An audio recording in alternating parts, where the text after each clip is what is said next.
বহুবার দাবি করেছেন সম্পদ, বাড়ি গাড়ি, দুনিয়াবি কিছুর প্রতি লোভ নেই তার। প্রধানমন্ত্রীর দায়িত্ব নিয়েছেন শুধুই সাধারণ মানুষের ভাগ্য পরিবর্তন করতে। তবে গণ অভ্যুত্থানে ভারতে পলাতক শেখ হাসিনা ও তার পরিবারের সদস্যদের ১২৪টি ব্যাংক অ্যাকাউন্টে মিলেছে ৬৩৫ কোটি টাকা, যা ফ্রিজ করেছে দুদক। পাশাপাশি জব্দ করা হয়েছে সুধা সদন সহ ৭টি প্লট, ফ্ল্যাট, বাংলো।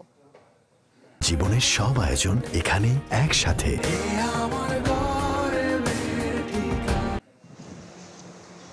রাজধানী সেগুনবাগিচার ৬ নম্বর ইস্টার্ন ভিলা ১০ তলায় ভবনটি ১৯৯৬ সালের দ্বিতীয় তলায় ২০৬ নম্বর ফ্ল্যাটটি কিনেন শেখ রেহানা।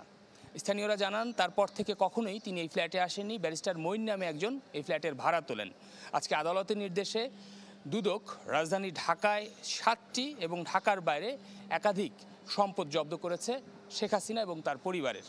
যেহেতু ম্যাডামের নাম লেখা আছে রায়হানা সিদ্দিক, তাই না? আচ্ছা, যেই নামে লেখা আছে আমি তাকেই চিনি না, তবে সে যে মালিক এখানে তো আপনিও দেখছেন, তাই না? এইটুকুই। শুধু এই ফ্ল্যাটটি নয়, গুলশান ২-এর ৭১ নম্বর রোডের এই ভবনেরও আরেকটি ফ্ল্যাটের মালিক রেহানার মেয়ে ব্রিটিশ এমপি টিউলিপ সিদ্দিক। দুদক বলছে ২০১৫ সাল পর্যন্ত আয়কর নথিতে এই সম্পত্তির উল্লেখ থাকলেও পরে ভুয়া নোটারির মাধ্যমে ছোট বোন আজমিনা সিদ্দিককে ফ্ল্যাটটি হস্তান্তর করেন টিউলিপ।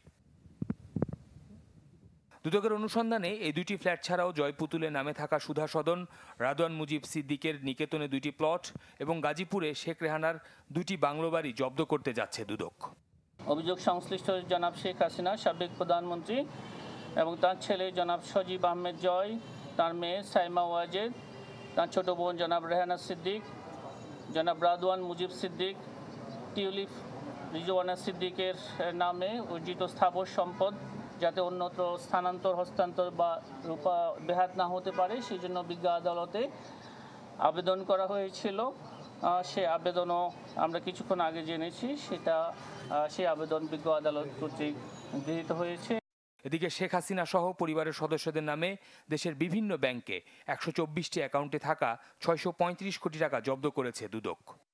১২৪টি অ্যাকাউন্টে যে অর্থে রয়েছে সেটা বিজ্ঞ আদালত থেকে সে বিষয়ে অবরুদ্ধকরণের আদেশ প্রদান করা হয়েছে ৬৩৫ কোটির রাফে।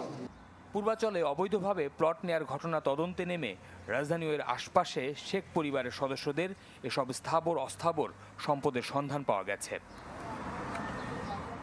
শফিকুল ইসলাম সবুজ, চ্যানেল 24, ঢাকা।